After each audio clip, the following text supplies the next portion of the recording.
Sabe aquela sensação de se perguntar qual o sentido de tudo isso? A gente corre, trabalha, se esforça e, no fim, para quê? Pois é, hoje vamos mergulhar de cabeça numa das investigações filosóficas mais, eu diria, brutais e honestas já escritas. O livro de Eclesiastes. É uma jornada para quem já se sentiu um pouco perdido, questionando o propósito das coisas.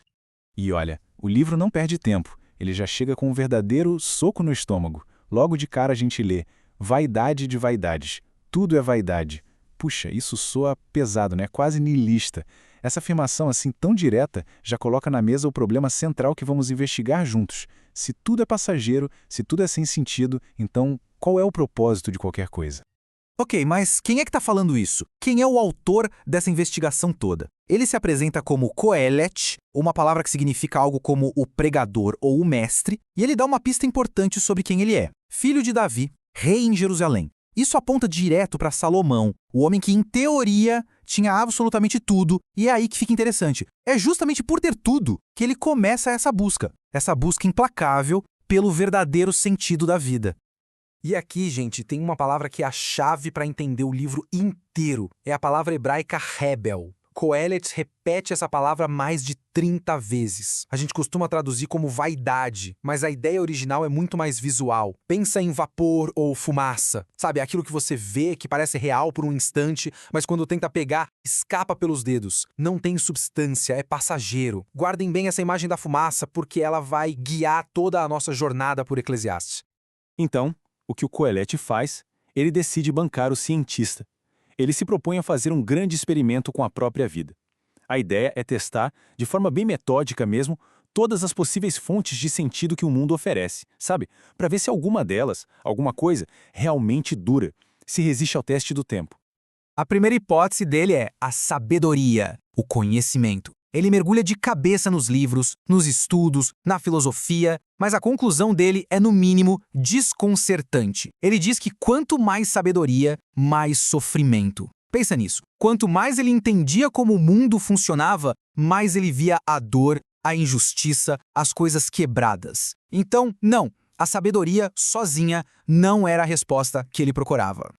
Ok, plano B então, o prazer. Se o conhecimento traz dor, talvez a felicidade esteja nas coisas boas da vida, certo? E Coelet não brinca em serviço. Ele se joga, contudo, no hedonismo. Vinho, festas, grandes construções, jardins incríveis, tesouros, tudo que o dinheiro e o poder podiam comprar. E o resultado? A descrição dele é perfeita. Era como correr atrás do vento. A alegria vinha, claro, mas era sempre momentânea. E depois que passava, o vazio parecia ainda maior. E que tal o trabalho? A realização profissional, construir algo, deixar um legado? Coelet testa isso também. Ele se dedica, trabalha duro, mas aí ele se depara com uma ironia bem amarga. Ele percebe que vai ralar a vida inteira para construir algo incrível e no fim vai ter que deixar tudo para outra pessoa. E quem garante que essa pessoa vai cuidar?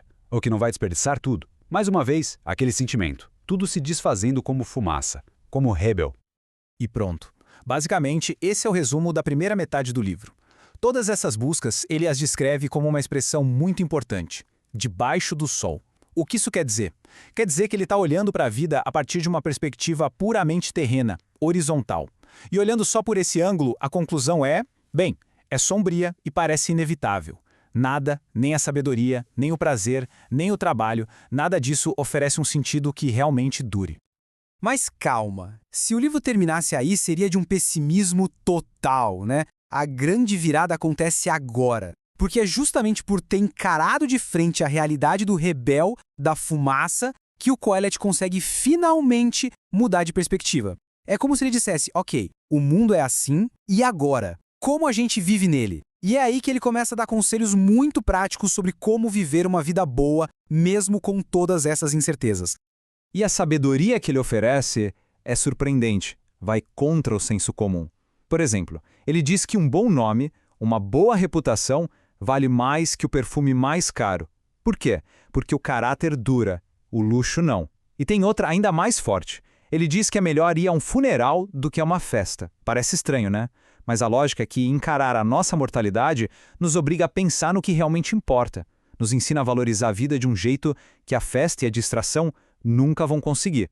Dá para resumir os conselhos práticos dele em alguns pontos-chave. Primeiro, aceite os seus limites como ser humano. A gente não controla tudo, e tá tudo bem. Segundo, encontre alegria nas coisas simples do dia a dia. Uma boa refeição, o trabalho bem feito. Veja essas pequenas coisas como presentes, como dádivas. Terceiro, lembre-se que a vida é finita. Não para ficar deprimido, mas para viver com mais propósito e intensidade. E por último, um conselho direto. Aproveite a juventude, porque ela, como todo o resto, também é ébio, também passa. E agora a gente chega no clímax do livro. Depois de toda essa jornada, de toda a busca da frustração e também da sabedoria prática, o Kohelet finalmente entrega a sua conclusão. A perspectiva muda de vez. Se antes a gente estava olhando tudo debaixo do sol, agora o olhar se eleva para acima do sol. Essa conclusão final é apresentada em 3 passos bem diretos. Primeiro, o texto meio que dá um carimbo de aprovação, validando toda a sabedoria que o pregador compartilhou. Segundo, ele define qual é o dever fundamental de todo ser humano. E terceiro, ele introduz uma ideia que vira o jogo completamente. A de que, no final, tudo que a gente faz será levado a juízo, será avaliado. E isso, claro, muda tudo. E então, aqui está, a resposta final de toda a busca. O sentido da vida, segundo Eclesiastes, não se encontra em nada que a gente possa construir ou conquistar aqui na Terra, debaixo do sol. Ele está numa conexão vertical. A frase é: tema a Deus e guarde os seus mandamentos. É isso. Essa é a única coisa que, na visão do livro, não é rebel, não é fumaça, não é passageira. E por que um texto tão antigo ainda importa tanto hoje? Pensa bem. A gente vive numa cultura que grita nos nossos ouvidos que o sentido da vida está na próxima compra, no próximo celular, na próxima viagem, na próxima promoção no trabalho. Eclesiastes funciona como um antídoto poderoso contra essa mentalidade. Ele nos força a parar e perguntar: sério mesmo? São essas coisas que realmente preenchem o nosso vazio interior? E no final das contas, a jornada do Kohelet se torna a nossa jornada. O livro nos desafia a encarar de frente essa natureza passageira de tudo que a gente conhece, de tudo que a gente valoriza, para só então nos fazer olhar para cima.